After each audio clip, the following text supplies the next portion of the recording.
Alhamdulillah, pertama-tamanya kita panjatkan kesyukuran kita pada Allah Subhanahu wa taala di kesempatan masa dan ruang pada pagi Sayyidul Ayyam ini, pagi Jumaat yang penuh rahmat dan keberkatan ini. Ya, sedar tak sedar kita dah masuk dah pada 9 Julai ataupun 28 Zulkaidah 1442. Mudah-mudahan pada hari Jumaat ini memberi rahmat keberkatan Allah kepada kita dan impak yang maksimum kepada kita insya-Allah. Pertama-tamanya kita bersyukur pada Allah Subhanahu wa taala di kesempatan yang terhad ini, marilah sama-sama kita ambil masa untuk sama-sama kita mendengar intipati, mudah-mudahan dia memberi impak yang maksimum bukan hanya untuk dunia kita sahaja tetapi untuk negeri akhirat yang kekal abadi. Baik, yang berbahagia Datuk Hajah Masnah Mat Saleh Timbalan Setiausaha Kerajaan Negeri Bahagian Pentadbiran. Yang berbahagia Datuk Insinyur Richard Jumiji Kinsir Timbalan Setiausaha Kerajaan Negeri Bahagian Pembangunan. Tuan Karunaniti anak lelaki Y Subiah Pengarah SPRM Negeri Sabah.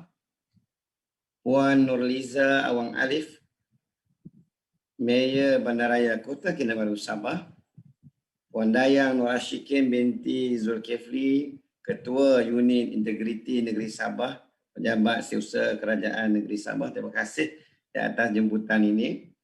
Setiausaha tetap kementerian, ketua-ketua jabatan, pegawai-pegawai daerah dan penolong-penolong pegawai daerah, pegawai-pegawai eksekutif, pihak berkuasa tempatan, ketua-ketua pegawai eksekutif badan berkanun. Tak lupa juga kepada Bonda ataupun Dr. Gertrude Joh selaku pengarah IPG Kampus Kaya yang bersama kita memberi laluan kepada Ustaz untuk bersiaran pada pagi ini juga. Seterusnya tuan-tuan hadirin hadirat yang saya kasih dan sayang sekalian. Alhamdulillah, pertama-tamanya marilah sama-sama kita renung jauh-jauh dalam kehidupan ini, kehidupan yang sementara ini supaya kita dapat melakukan yang terbaik dalam kehidupan. Khairun nas anfa'uhum linnas.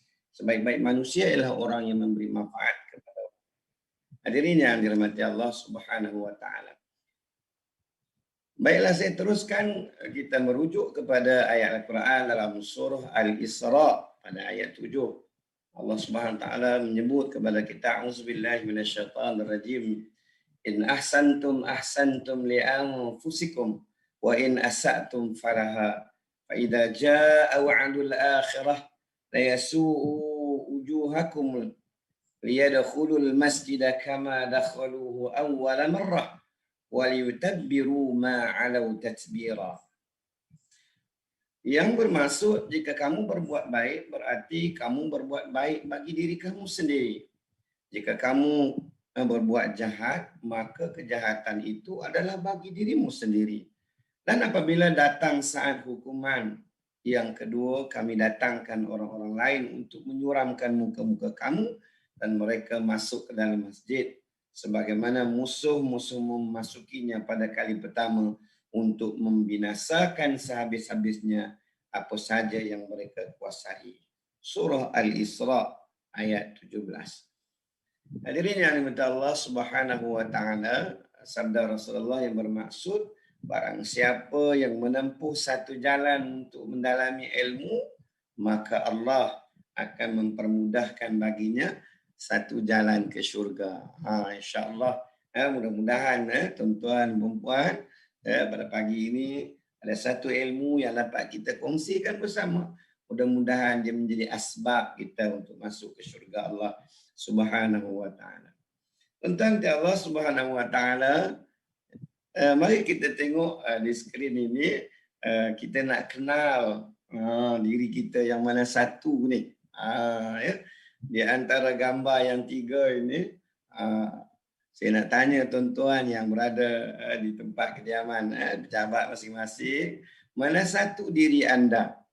Yang pertama tukar yang terlalu bersahaja, relax. Yang kedua, rasa selesa. Yang ketiga, smart. Agak-agaklah diri kita ni yang mana satu. pada pagi ni agak-agak diri kita yang mana satu. Sebenarnya tuan-tuan, bila kita salah, bila kita tak betul, siapa yang boleh nak tegur kita? Mungkin ketua jabatan boleh tegur kita, mungkin isteri kita boleh tegur kita, mungkin juga rakan-rakan boleh tegur kita. Tetapi yang sebenar-benar tahu akan kesalahan kita adalah diri kita sendiri. Jadi sebab itu, yang nak menegur diri kita bukannya orang lain, tapi yang nak menegur diri kita adalah diri kita sendiri, sebab kita lebih mengetahui siapakah diri kita. Betul tak tuan-tuan? Baik tuan-tuan, Allah SWT. Baik, Allah SWT, Nabi juga mengingatkan kita tentang perkara al-ihsan. Al-ihsan. Apa maksud al-ihsan? Al-ihsan an ta'budallaha ka'annaka tarah, fa in lam takun tarah fa innahu yarak. Yang bermaksud ihsan adalah sifat yang mana engkau beribadat kepada Allah seolah-olah seakan-akan engkau melihatnya. Jika engkau tidak melihatnya, maka engkau merasakan dia sedang melihat engkau. Jadi kena untuk menjadi manusia yang berintegriti ni tuan-tuan, marilah sama-sama kita ada satu sifat ihsan. Ya, kita ada Islam, kita tahu ya. Kalau ditanya rukun Islam lancar boleh jawab. Siapa nak bantu ustaz? Berapa rukun Islam? 6 ke 7? Rukun Islam ada berapa? 6 ke 7? Jangan jawab 6, jangan jawab 7, jawapan lainnya 5. Rukun Islam ada 5. Ada yang minta teka-teka 6 ni. 6 tu rukun iman ya, maksudnya rukun Islam. Ya. Tapi Islam, iman, tapi ada satu lagi sifat iaitu al-ihsan.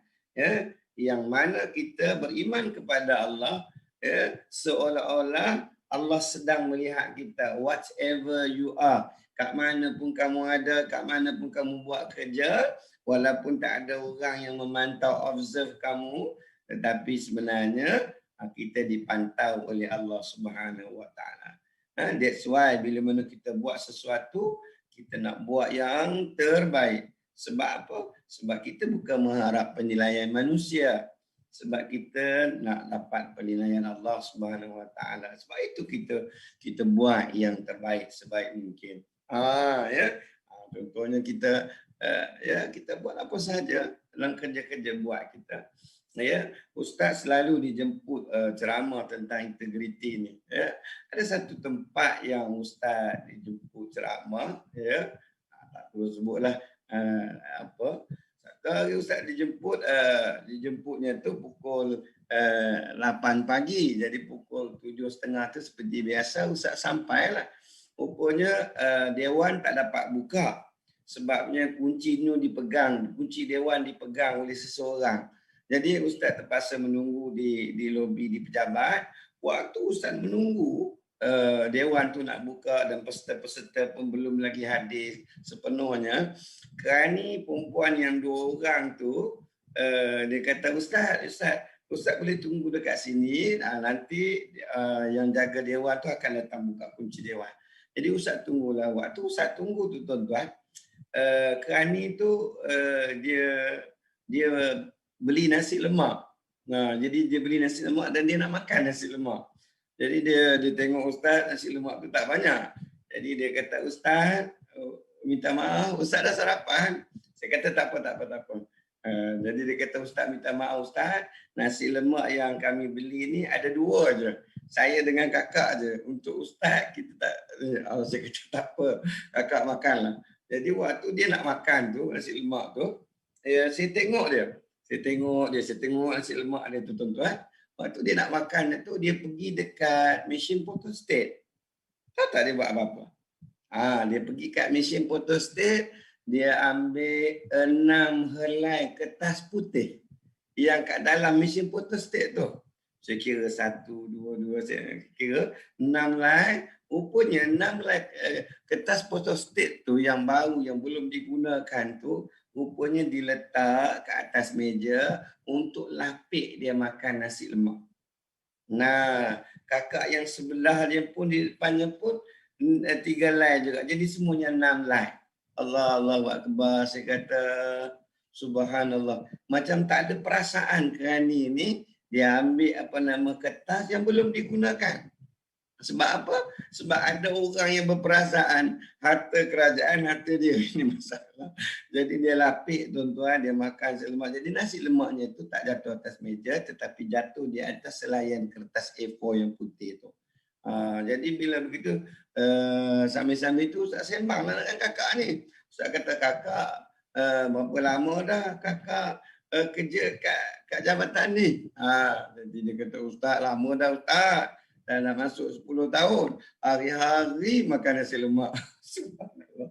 Jadi tuan-tuan, bila disebut dia makan nasi lemak hari-hari tuan-tuan, jadi saya pun berjumpalah dia punya pengarah dia apa semua. Bila saya jumpa, saya tanya apa yang Ustaz nak mentionkan dalam ceramah Ustaz ni. Ya, tentang kehadiran ke, tentang apa ke. Dia kata tak ada banyak masalah sangat saya punya staff ni Ustaz. Tapi kita kekurangan kertas putih. Ya, kita kurang kertas putih, jadi kita tak boleh nak cetak macam-macam. Jadi kertas putih. Saya kata Allahu Akbar. Macam mana kita nak cukup kertas putih kalau ada pegawai-pegawai yang rasa seperti ini. Jadi tuan-tuan sekalian, nampak macam tak sedar kan? Nampak macam tak ada apa-apa pun kita buat kerja macam biasa, tetapi hakikatnya kita tak sedar kita telah menjadi orang yang mengambil hak orang lain.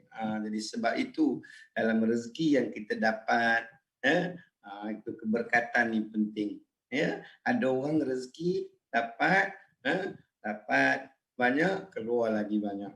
Ya, ada orang duit gaji transit sekejap je, betul keluar balik kat Shopee, kat apa-apa semua kan. Jadi sebab itu kita kena renung baik-baik kehidupan ini. Tuan-tuan, Allah Subhanahu Wa Taala. Setiap kita yang lakukan apa sahaja yang kita lakukan, biarlah jujur. Kejujuran itu terlalu penting dalam sebuah kehidupan ini, tuan-tuan. Tanpa kejujuran, hidup sentiasa menjadi mainan orang. Jadi sebab itu, kalau kita renung Nabi SAW, sifatnya 4. Sifat wajib bagi Nabi yang perlu kita tahu 4. Apa? Yang pertama, siddiq. Yang benar. Nak jadi orang yang cemerlang, orang yang hebat, kena jadi orang yang cakap benar. Masya Allah, seronok kita berkawan orang yang cakap benar. Ini kan? Siddiq. Yang kedua, amanah. Orang yang jujur. Masya Allah. Tengok bagaimana Siti Khadijah jatuh cinta dengan Rasulullah sewaktu dalam bisnes ke Syam tu. Bagaimana Rasulullah jujurnya, amanahnya, dia menyebabkan customer makin hari makin meningkat dan perniagaan makin maju. Masya Allah. Ya, siddiq, amanah, tabligh. Tabligh ni artinya apa tuan-tuan? Artinya menyampaikan. Please, kalau tuan-tuan ada perkara yang baik-baik, jangan tapuk-tapuk. Jangan untuk diri sendiri saja. Kena kongsi. Sebab itu kadang-kadang kita tengok dalam family, ayah semayang kat masjid, anak subuh pun tak semayang. Kenapa? Sebab ayah kira diri ayah aja.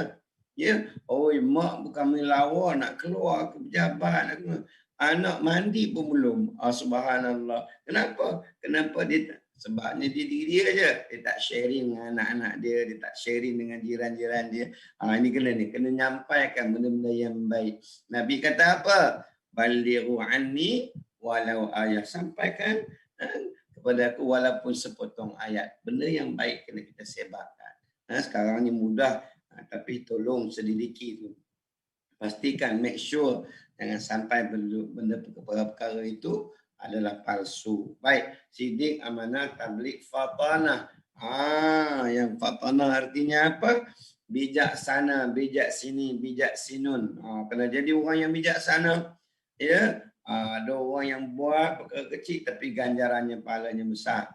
Ada orang buat sikit tapi keuntungannya berlebih-lebihan. Kita buat penat tapi ruginya banyak. Kenapa? Kerana kita kurang ilmunya. Jadi sebab itu dalam dunia ini yang kita hidup ini tuan-tuan, carilah orang yang berilmu, ya. Carilah orang yang tuntut ilmu. Make sure kadang-kadang tuan-tuan, kita ni kurang jadi orang yang suka membaca. Sebab itu bila diri kita ni tak ada orang nak sharing, nak tambah ilmu kita. Ya? Jadi kena sacrifice. duit gaji kita itu kena beli juga buku-buku terkini di pasaran. Nah, ya, selain kita baca Al-Quran dan hadis keseluruhannya. Siapa kat sini pernah baca terjemahan Yasin daripada awal sampai habis? Tak baca. Terjemahan Yasin. Ustaz, saya terjemahan Al-Fatihah pun saya tak ingat, Ustaz. Macam mana nak terjemah Yasin? Allah Akbar. Tuan-tuan, cuba renung. Di pagi ini Ustaz nak sharing dengan tuan-tuan. Kalau tuan-tuan tanya tafsir apa yang Ustaz suka baca, Ustaz nak suruh tuan-tuan beli apa? Tafsir namanya The Amazing Al-Quran, The Miracle Al-Quran. Tafsir ini dia datangkan dalam tafsiran Al-Quran tu ada 5 kitab tafsir yang lain. Jadi bila kita baca tafsir itu, Masya Allah, Subhanallah tuan-tuan, kita sentiasa menjadi orang yang positif, kita sentiasa menjadi orang yang sentiasa nak cipta kecemerlangan. Sebab apa? Allahu Akbar. Sebab bila kita cipta kecemerlangan kat dunia ni, ganjaran yang lebih besar kat ni akhirat itu. Allah Akbar. Baik. Tuan-tuan yang Allah Subhanahu wa taala. Okey. Baik. Sedikit renungan kepada kita.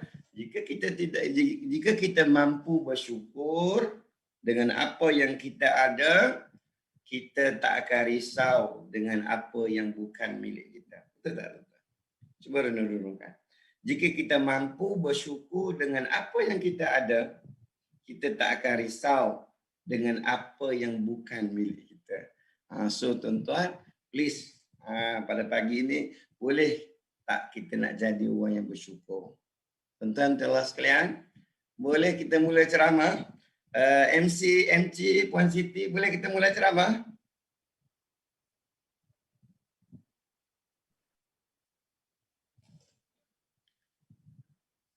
Dia lambat sikit. Ya Ustaz, silakan Ustaz. Tadi tu baru testing mic. Okey, silakan Ustaz. Okey. Pancingan baik itu kan. Baik. Alright. Kalau dah semua dah sedia, insya-Allah pada pagi ini kita nak ambil sikit saja. Kita nak renung-renungkan apa kata Al-Quran, apa kata hadis tentang integriti ini. Tuan-tuan, Allah Subhanahu wa taala. Ya, integriti ini dalam kamu dewan artinya jujur, telus. Integriti dalam kamu dewan maksudnya kejujuran, ketulusan. Tuan-tuan, baru-baru ni juga Ustaz ceramah tentang tip murah rezeki. Allahu Akbar, Masya Allah, kita buat perkongsian dengan usahawan-usahawan Sabah baru ni. Kita buat tip untuk murah rezeki. Tuan-tuan, tip yang kelima tu ramai yang tak lulus, tuan-tuan. Apa? Tip yang pertama, nak murah rezeki, apa? Yang pertama kena rajin istighfar. Tuan-tuan pagi-pagi kena astaghfirullah wa atubu ilaih, astaghfirullah wa atubu ilaih, sebut 10 kali pagi-pagi. Boleh? Ni tipnya nak murah rezeki.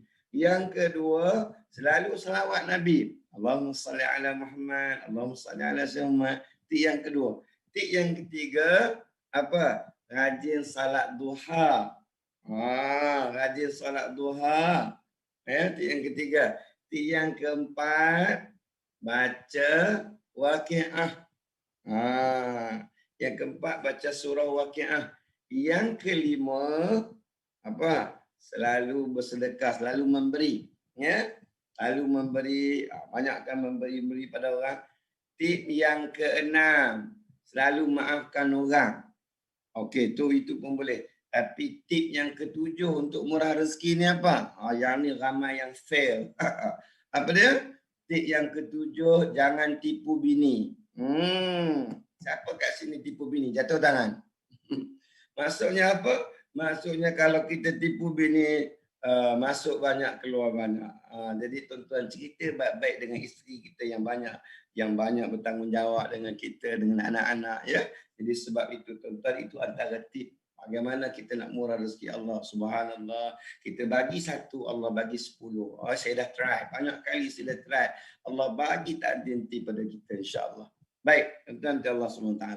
Ya. Baik, perihal sifat ya, individu dalam organisasi yang sempurna berteraskan nilai-nilai murni. Yang pertama, jujur. Yang kedua, benar. Yang ketiga, amanah. Yang keempat, telus. Yang kelima, bijaksana. Yang keenam, rajin. Dan yang ketujuh, bertanggungjawab.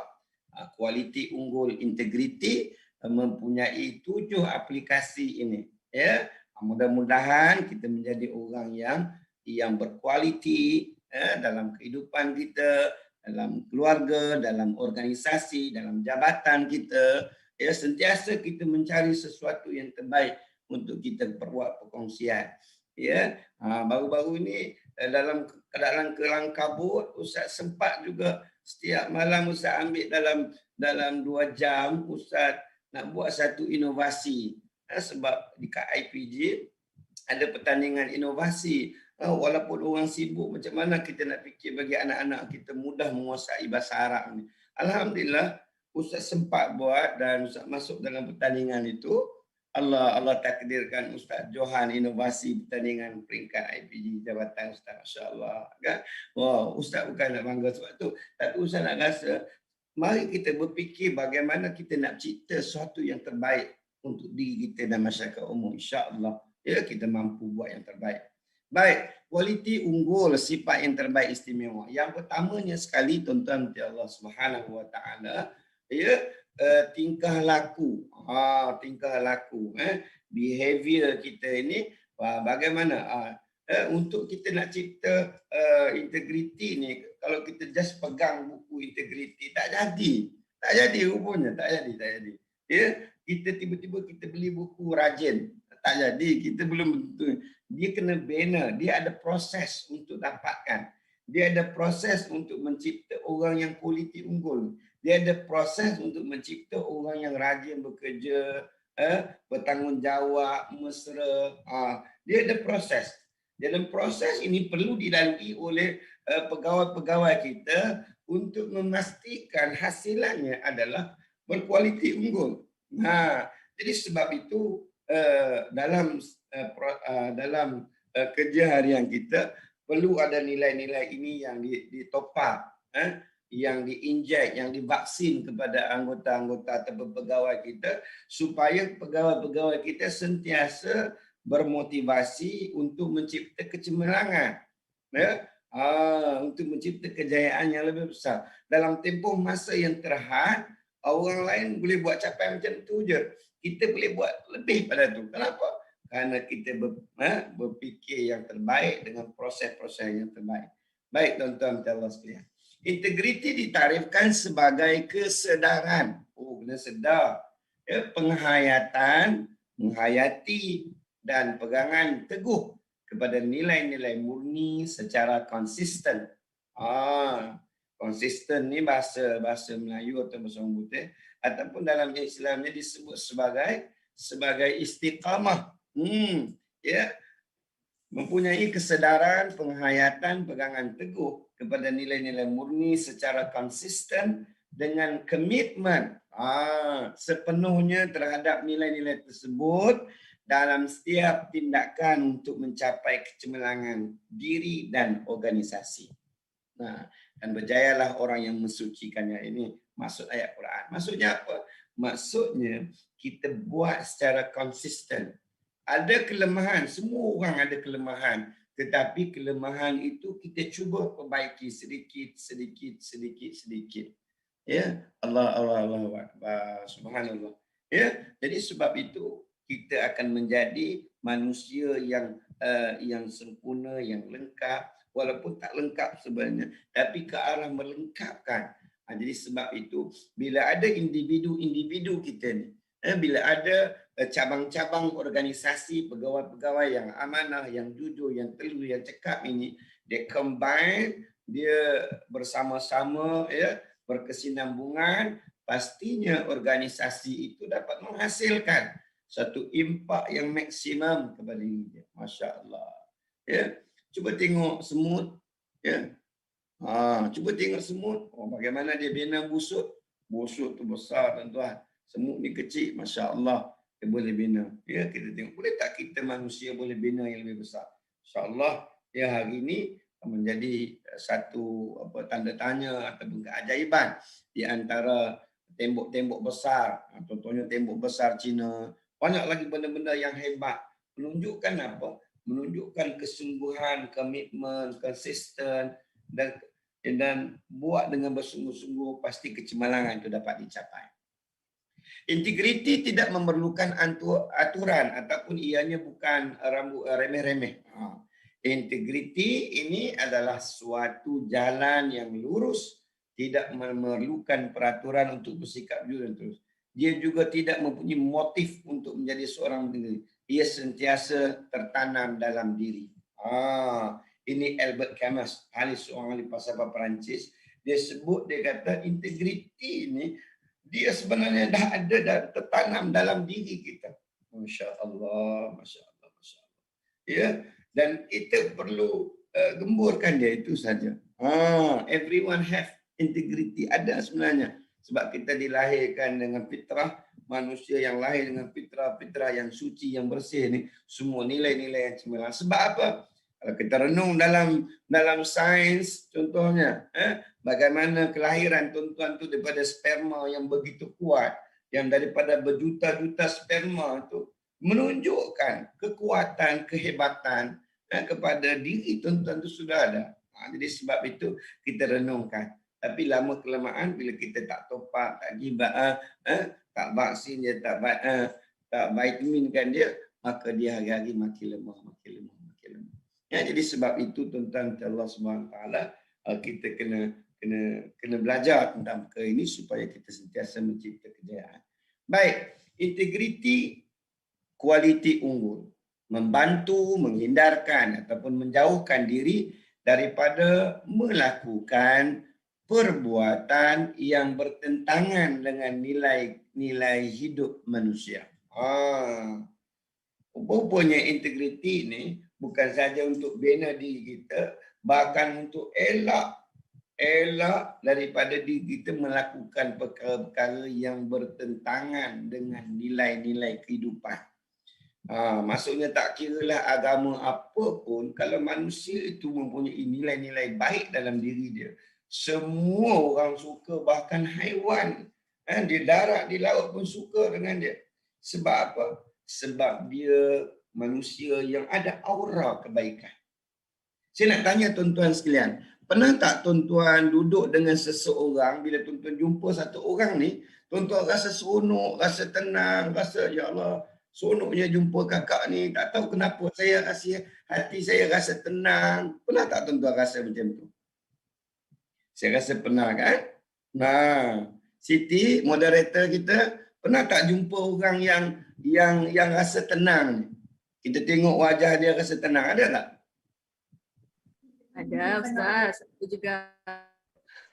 Ada seorang kawan Ustaz ni, dia tak pernah jumpa Dr. Muhaya, Profesor Dr. Muhaya. Tapi dia banyak masalah.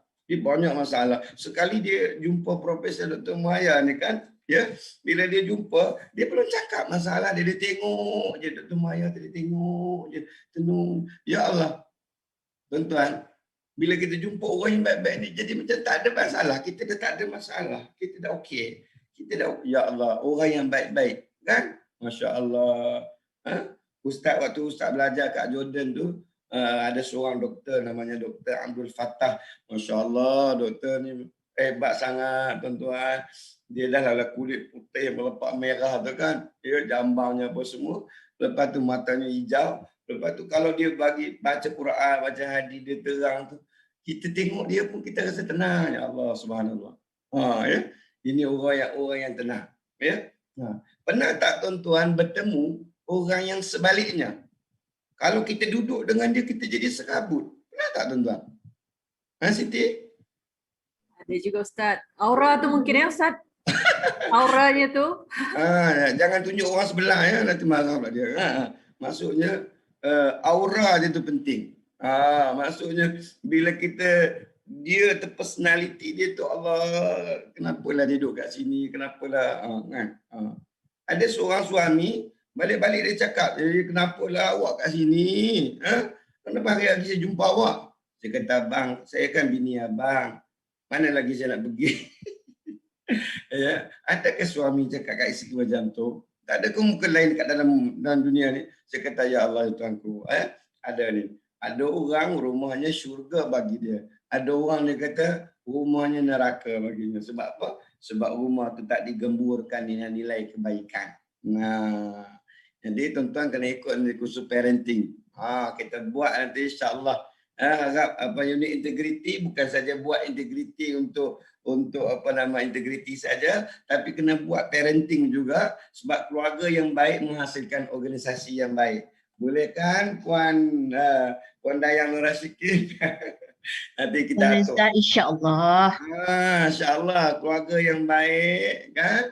Kat rumah clear, kat luar pun insya-Allah cemerlang. Amin. Alright. Baik. Tuan-tuan Allah sekalian, ini sedikitlah Ustaz nak tunjukkan apa yang mana-mana kita tengok dalam suasana sekarang ni. Ya Allah Akbar. Ini keratan-keratan akbar. Ya, pemuda belasah ibu sampai mati. Subhanallah. Ya, ada orang yang sanggup pukul mak dia. Ya, masya-Allah. Tuan. Tak tahu Ustaz nak cakap macam mana Ustaz, tak tahu. Sebab apa? Sebab dalam diri itu tak adalah nilai-nilai yang baik, menyalahkan orang dan sebagainya. Hingga kan mak sendiri pun dia sanggup pukul belasah sebab mak menyusahkan dia. Padahal mak telah melahirkan dia. Allahu Akbar, tuan-tuan. Murid tahun 6 lari ikut kekasih. Ini semua ni tuan-tuan, nilai-nilai murninya hilang ni. Pegawai cuai, punca bank Islam rugi 700 juta. Ini Ustaz cakap, ini keratan akbar yang berlaku kan. Ini anak-anak remaja kita, pelesit rempit. Masya-Allah, tuan-tuan. Ya, anak-anak kita di peringkat sekolah, subhanallah. Lepas je SPM diconteng baju-bajunya dengan perkataan-perkataan yang bukan-bukan, malahan ada dia menulis nama-nama guru kat belakang tu, ya. Ada yang buang buku teks dalam sungai. Allah, suatu perkara yang ini perlu kita ambil, perlu kita gemburkan. Allah Subhanahu Wa Taala. Ya, mudah-mudahan benda ini sebab mereka adalah pelapis kita. Baik, proses pemantapan integriti individu. Bilakah seseorang itu dididik tahu mengenai nilai. Bila nak start kita nak fahamkan dia tentang integriti ni? Ya, sejak kecil dengan bimbingan ibu bapa. So ibu bapa mula tunjukkan diri dia sebagai idola. Ya, bila tanya anak-anak siapa idola kamu? Idola dia penyanyi, idola dia pemain bola. Boleh juga, tetapi ibu bapa itu adalah idola yang lebih utama. Ya, dia kata lah macam mana nak suruh bapa jadi idola? Bangun pun belum. Ya, mamak masih tidur bayi ni. Ya, Allahu Akbar. Jadi sepatutnya kita ubah suasana ni. Terutamanya ni waktu PKP ni kan kita duduk je kat rumah kan. Jadi kalau kita tak fikir, tak rancang betul-betul, kita asyik bergaduh dengan anak bini je lah. Itu je lah kerja kita hari-hari. Tapi kita rancang betul-betul lah hari ni apa kita nak buat, gotong royong bersama, bersih rumah, cuci tandas, basuh pinggan sama-sama. Ui, suami kalau basuh pinggan sama-sama dengan isteri, sweet sangat tau. You basuh I lap, you basuh I lap. Ya, susun baik-baik. Ui, best. Dah habis selesai, muah sikit. Ada orang malu tau. Ada orang malu nak peluk isteri dia depan anak-anak. Ustaz pun tak tahu kenapa. Ya, kita kena peluk isteri kita dengan anak. Bila anak-anak datang, ada isteri kita, jangan kau peluk saya. Depan anak bayi ni, jangan kau peluk saya. Tuan-tuan, jangan malu, peluk. Beritahu, tengok baba sayang mama. Mama penat kerja. Kamu sini, datang sini. Peluk, mari kita peluk mama. Allah, tuan-tuan. Kalau kita ada macam tu, seronoknya. Tapi kita keluar rumah, anak belum bangun, subuh belum solat, rumah bergelimpangan. Nampak tak? Kalau kita rajin dalam tempoh ini, Masya Allah. Kan? Ini kita cakap. Kan? Kita kena buat. Bukan sesuatu yang perlu diajar waktu mula kerja. Waktu mula kerja baru nak ajar tak. Tapi kena mula bimbingan itu daripada rumah lagi, insya-Allah. Jadi persekitaran yang baik melahirkan suasana yang baik. Baik tuan-tuan, ini tengok ni latar belakang integriti di Malaysia. Ya, cuma apa kata anda mengenai mereka ni? Ya, tengok ni. Ni ibu-ibu, jenguklah kami. Ya, remaja dirogol oleh abang, bapa saudara, murid tahun 2 didera. Ya, teenagers fetus down toilet. Allahu Akbar. Ya, buang bayi dalam toilet. 70,430 anak yang tak sah taraf. Subhanallah, tuan-tuan. Ya, kenapa jadi begini? Inilah, ini integriti kita dengan manusia. Bagaimana pula integriti kita dengan Allah Subhanahu Wa Taala? Every single, semuanya Allah nilai kita. Allah kira kebaikan kita. Siapa kat sini kenal Imam Ghazali? Cuba angkat tangan. Ya, cuba angkat tangan. Ramai angkat tangan kan? Okey. Imam Ghazali ni, saya nak cerita sikit Imam Ghazali ni, tuan-tuan. Imam Ghazali ni, dia hari-hari dia buat ibadat, dia menulis buku, dia bantu orang, dia buat kerja, buat bisnes semua. Ya, bila dia buat malam-malam sebelum dia tidur, dia muhasabah diri dia. Sebelum nak tidur, ingat balik hari ni apa yang aku buat. Hari ni apa yang aku buat, apa kebaikan aku buat, apa yang benda tak betul aku buat, aku kena ada tak kita buat macam tu? Imam Ghazali dia nak tidur malam-malam, dia selepas dia main taubat, main witir, solat witir apa semua, ya, dia dah tidur. Bila dia tidur, waktu tu dia letak tangan, ya, dia sambil fikir apa amalan yang dia buat, mudah-mudahan Allah terima amalan dia. Waktu dia berfikir amalan-amalan yang dia buat pada hari itu, tuan-tuan, subhanallah, dia tertidur. Lantas bermimpi. Imam Ghazali ni tertidur dan bermimpi. Waktu dia mimpi itu, tuan-tuan, Allah Subhanahu Wa Taala datangkan gambaran demi gambaran, bagaikan skrin dalam mimpi itu. Dia tengok semua amalan-amalan yang dia buat hari itu.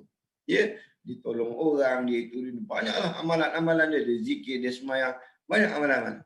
Di antara amalan yang banyak itu, Allah pilih satu amalan yang berada di tahap yang paling tinggi dan paling ikhlas. Subhanallah. Rupa-rupanya antara amalan yang dia buat itu, amalan yang paling ikhlas ialah sewaktu dia menulis kitab Ihya Ulumuddin.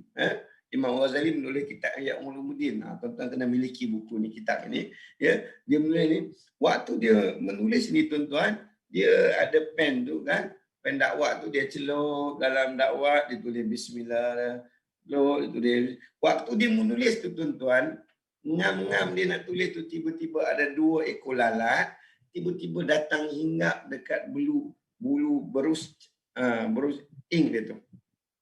Bila dia tengok lalat tu, rupa-rupanya lalat itu dalam kedahagaan. Nampak perut lalat tu, tuan-tuan, kembung, kempes, sedang menyedut dakwah yang di perut dia tu. Maka Imam Ghazali keraskan tangan, bagi lalat itu minum dulu.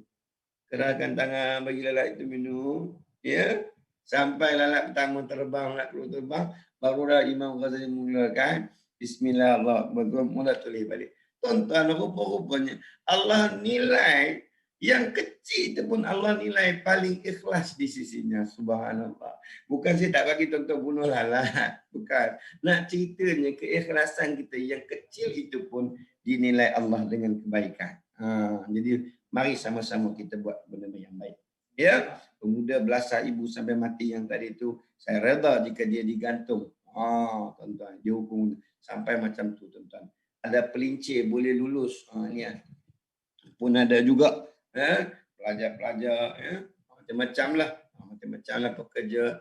Istilah pelincir ni, dia rasuah guru, dia rasuah pegawai-pegawai tertentu, ya, untuk memudahkan. Ini semua adalah hilang integriti. Sudah hilang integriti. Bayangkan penjaga gol waktu Piala Dunia ni, Euro 2020 ni, Ustaz sokong England, tuan-tuan, doakan.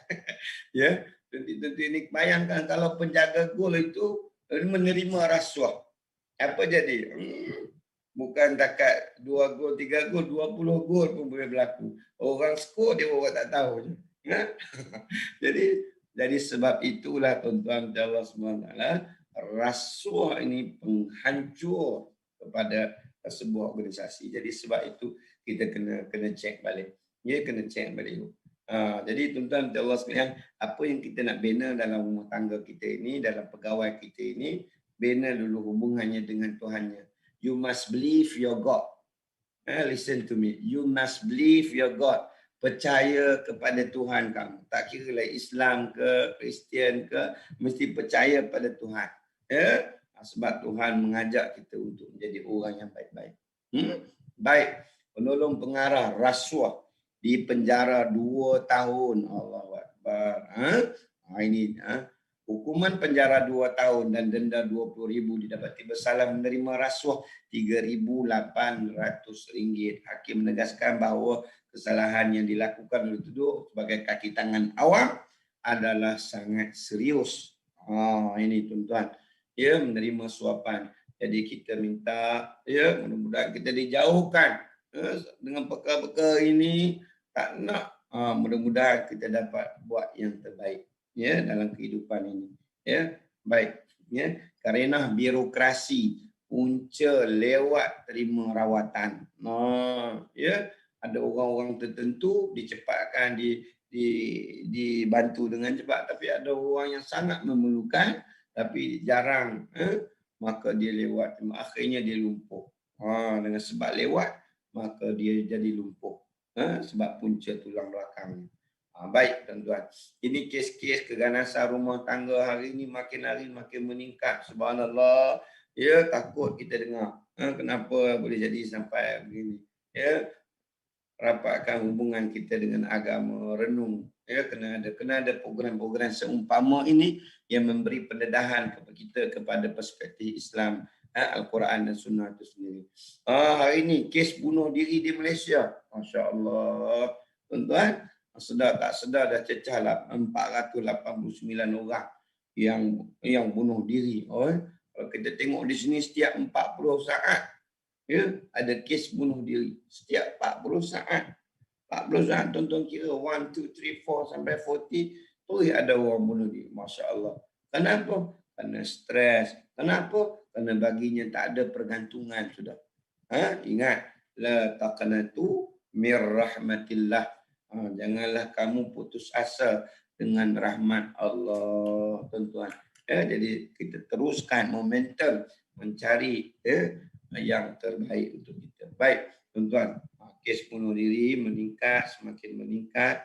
Ya, Allahu Akbar. Ya, Ustaz pernah mandikan jenazah rakan kita, dia yang mati gantung diri. Subhanallah, leher lidahnya keluar lepas kita pegang, kita mandikan jenazahnya. Ustaz urut di leher dia ni kan, masuk jugalah lidah yang terkeluar tu kan. Lidah kita panjang ni, panjang leher kita ni. Dia masuk juga, ya, tapi tak masuk semua, masih lagi ada. Allahu Akbar. Ya tuan-tuan, orang Islam haram kita mencari jalan penyelesaian dengan membunuh diri. Ni masuk neraka kita nanti, tuan-tuan. Baik. Mari kita cari, mari kita renung-renungkan balik apa aduan-aduan supaya kita dah buat penambahbaikan. Integriti kita makin merosot hari ini. Kualiti kita kurang. Kenapa? Kerana kelemahan itu tak dibuat penambahbaikan. Ya, kelewatan, nanti ada tindakan, kualiti perkhidmatan yang tidak memuaskan, kegagalan penguasaan, tindakan yang tidak adil, kekurangan kemudahan awam, ya, pelbagai aduan, kegagalan mengikut prosedur yang ditetapkan, salah kuasa, guna kuasa, penyelewengan, salah laku anggota-anggota awam, kepincangan dalam melaksanakan dasar, dan kelemahan-kelemahan undang-undang. Semua perkara-perkara ini kita kena renung baik-baik, kita kena buat balik, ya, kita kena muhasabah semula untuk meningkatkan. Kenapa hasil kita kurang? Sebab kualiti kita kurang. Ya, kenapa? Kerana perkara-perkara yang lepas-lepas ni kita jarang muhasabah. Ustaz pernah ceramah, ada satu sekolah Ustaz pernah ceramah. Ada seorang budak ni namanya Nur Ain. Dia darjah 5, tuan-tuan. Dia darjah 5. Jadi dia tanya Ustaz tahu tak kenapa anjing tu kalau dia lari dia selalu tengok belakang. Dia lari, betul dia tengok belakang. Dia tengok belakang. Saya kata mungkin dia marah dengan orang yang baling batu dengan dia. Dia kata tidak Ustaz, bukan jawapannya tu. Jadi Macam-macam Ustaz tu. Rupa-rupanya dia kata kenapa anjing tu bila dia lari dia akan berhenti seketika, dia akan tengok belakang. Kenapa? Jawapannya anjing itu tidak ada side mirror. Itu jawapan dia. Ya. Anjing itu tak ada side mirror. Kalau ada side mirror dia tengok tepi saja. Macam kita juga kereta kena ada side mirror. Kalau tak ada side mirror, accident kita. Rupanya hidup ini memanglah kita berjalan ke depan, tapi never.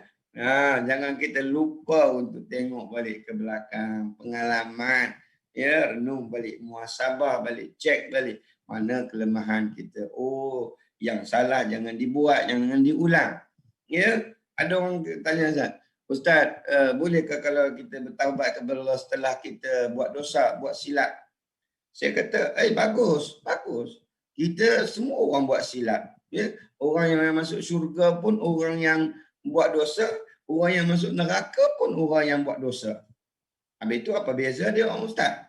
Bezanya orang yang masuk neraka, orang yang buat dosa tapi tak terenung kesilapan dan nak usaha nak buat baik. Orang yang masuk syurga ialah orang yang buat silap tapi renung balik kesilapan dia dan bertaubat.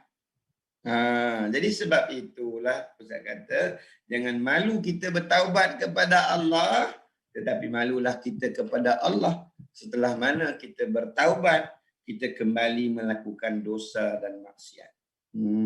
Ya. Jadi tuan-tuan Allah Subhanahu Wa Taala. Masa begitu cepat mencemburui kita. Saya dipahamkan saya sampai 1 jam saja. Ya. Okey ya. Baik. Sekarang berapa? Belum lagi. Ada 5 minit. Okey. Baik. Tuan-tuan Allah sekalian.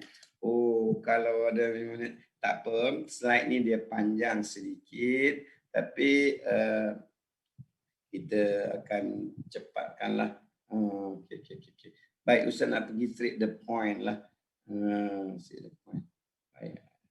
Kita pergi cepat sikit supaya masa begitu mencemburui kita. Slide ni yang Ustaz buat ni dia panjang, dia sampai 82 slide. Ya.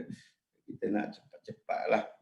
Tapi nak pergi terus kepada ataupun Ustaz pergi ke ada satu lagi slide. Okey, baik. Kita nak bina. Baik. Okey, sebagai kita kaki tangan awam, ya, kita yang pertama kita kena ada nilai amanah, ya. Pekerja yang cemerlang, yang jujur, ya, boleh dipercayai, jujur dan ikhlas dalam setiap tindakan. Sentiasa bercakap benar, tidak bohong, tidak menipu, tidak mencuri, tidak rasuah. Ianya sedar bahawa setiap perbuatan diperhatikan Allah. Ya, ada seorang kakak ni, ya, Ustaz cerita ni cerita benar, tapi cerita ni 8 tahun yang lalu, ya. Cerita benar, ada seorang kakak angkat Ustaz ni, dia ada seorang pengarah, ya, dia bekas pengarah bekas. Okey. Jadi dia dengan suami dia ni dia bercerai. Punca-puncanya ialah sebab dia orang invest pada satu pelaburan yang pelaburan tu menipu. Jadi akhirnya dia dengan suami dia hilang, dia hilang 200,000, suami dia pun hilang 200,000 sebab dia orang invest pada pelaburan yang tak pasti inilah. Akhirnya tuan-tuan, bila your screen is pause,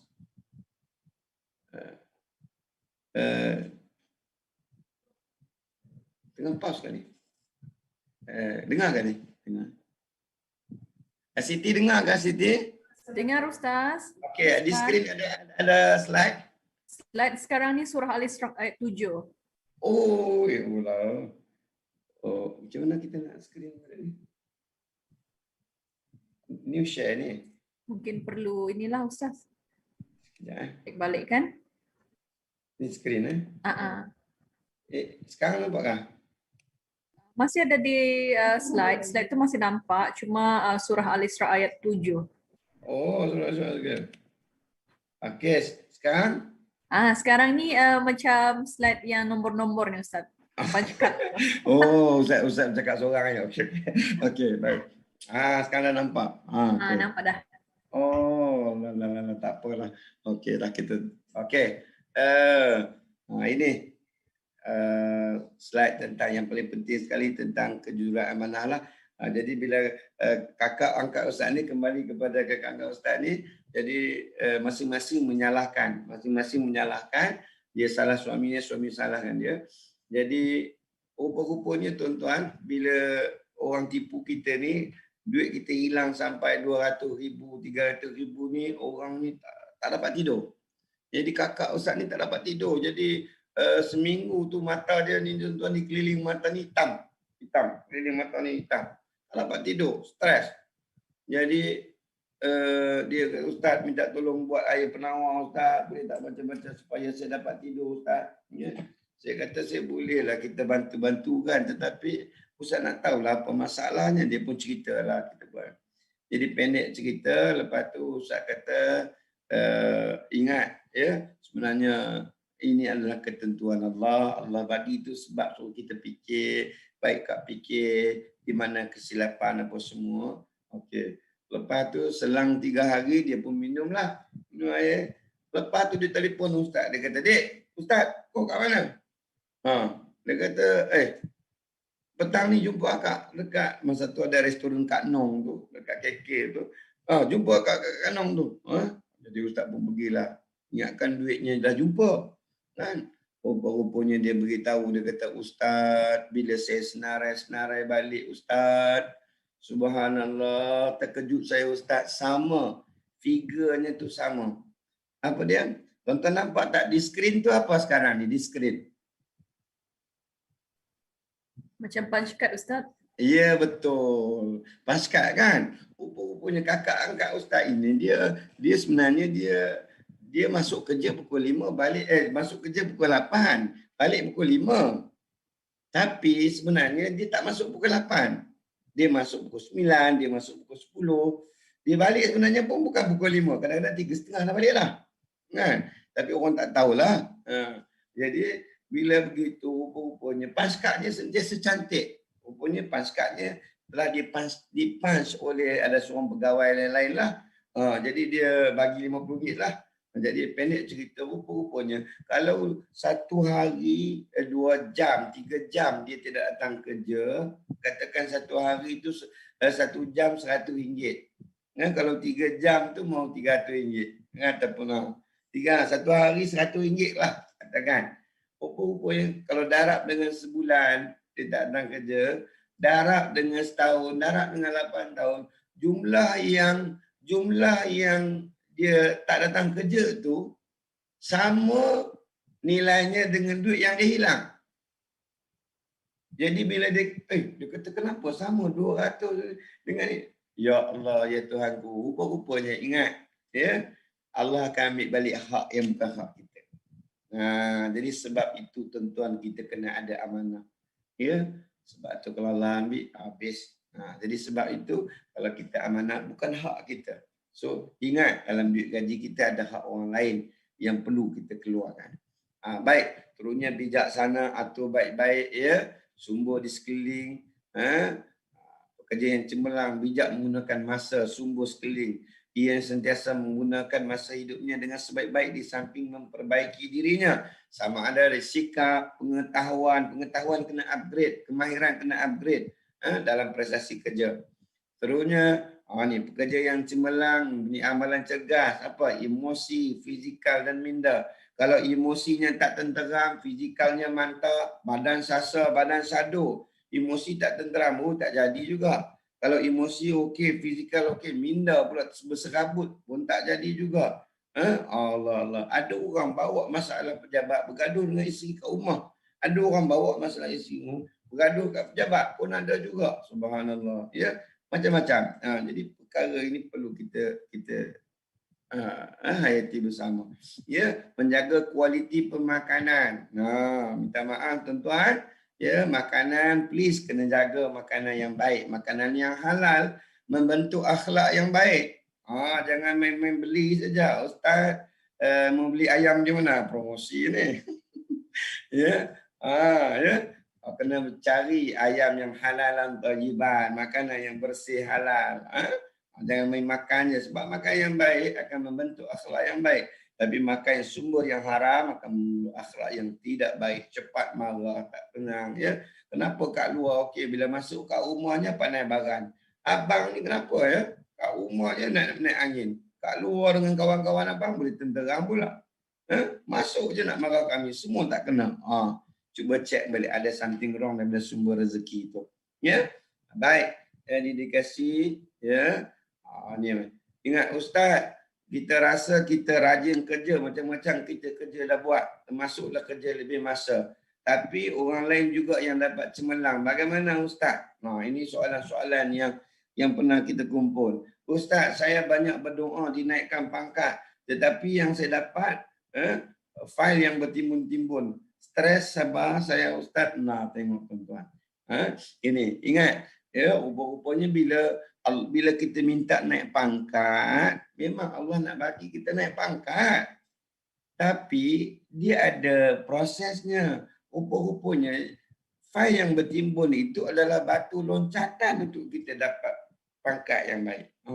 Jangan kita Allah kenapa banyak kerja pula ni. Jangan kita merungut, tapi buat yang terbaik. InsyaAllah bos kita siap sudah, banyak fail. Siap sudah. Rupa-rupanya fail yang banyak itu batu loncatan. Ya, ingat. Ada pepatah Melayu kata apa? Buat baik dibalas baik, buat jahat macam mana tu? Kan? Tuan-tuan, kalau kita buat baik dengan orang tu, jangan tuan-tuan ingat orang tu akan balas kebaikan kita. Itu salah. Kita buat baik kepada bos kita nak balas kebaikan, salah. Buat baik kepada kawan kita nak balas kita kebaikan, salah. Ada seorang ada brother ni, dia baik betul dengan bos dia. Macam-macam kerja dia buat bos, termasuklah beli barang kat isteri bos dia. Kan? Buat. Lepas kerja lebih masa apa semua. Bila time naik pangkat, dia tak naik pangkat. Jadi dia tanya bos dia, bos, apa cerita? Kenapa saya balik-balik tak dapat, orang lain yang dapat? Macam-macam bah saya buat, kasut isteri bos pun saya angkat bah. Jadi rupa-rupanya tuan-tuan, buat baik pada manusia, manusia tak balas kebaikan. Tapi kalau kita buat baik untuk Allah, Allah yang balas kebaikan kita. Jangan mengharap pujian manusia, tapi ingat janji Allah. Baik, elok kerja penampilan. Ya, pekerja yang integriti baik ni, pekerja yang sangat elok dari segi apa? Yang pertama penampilannya, please, cantik, kemas, kan? Tutur kata yang baik-baik. Ini jangan keluar perkataan yang maki-maki ni. Subhanallah, na'udzubillah. Bapa pun tak boleh cakap kat isteri, kat anak pun tak boleh cakap baik-baik je. Baik. Ada orang ya, Allah subhanallah, ustaz pergi mantau di sebuah sekolah, cikgu marah dengan anak-anak pelajar yang tak buat kerja. Dia maki anak-anak pelajar dia tu, subhanallah. Kalau zuluk kau itu habis binatangnya disebut tuan-tuan. Kau ini tekek lah, kau ini macam-macam lah. Subhanallah. Saya kata jangan sebut kata perkataan begitu. Jadi kena sebut perkara yang baik. Ya, yakin dan menjauhi maksiat. Ini penting. Kena jauh perkara-perkara kemaksiatan ini. Please, ya, kita sangat macam-macam diuji. Ya. Baik, 5% kaki tangan. Okey, baik. Okey. Tuan-tuan Allah Subhanahu Wa Taala, ini 5% kaki tangan orang penting kerja. Cuba cek balik sebab utama kenapa, ya. Ini semua punca kepada integriti, ya. Okey. Faham? Okey. Baik. Baik tuan-tuan Allah Subhanahu Wa Taala. Okey. Ini di antara perkara yang perlu kita renung. Ya, insya-Allah mudah-mudahan apa perkongsian pada hari ini akan memberi impak yang sangat maksimal kepada kita. Ingat kafarah Allah. Orang yang buat baik pasti Allah balas kebaikan. Orang yang buat yang tak baik Allah akan ambil balik haknya. Jadi sebab itu marilah sama-sama kita yakin dan percaya. Believe your God. Percaya pada Tuhan. Percaya pada diri kita. Kita mampu buat yang terbaik. InsyaAllah integriti itu akan mula terhasil bersinar dalam diri kita. Mudah-mudahan seluruh organisasi, masyarakat kita, bahkan Sabah kita ini maju, jaya dan sejahtera hasil daripada pekerja-pekerja, penjawat-penjawat awam yang memiliki integriti yang sangat berkualiti. Itu saja perkongsian Ustaz untuk pagi ini. Minta maaf tak dapat kita nak bersoal jawab. Saya kembali kepada moderator kita Puan Siti di sana, insya-Allah. Yang itu. Wabillahi taufiq. Assalamualaikum warahmatullahi wabarakatuh.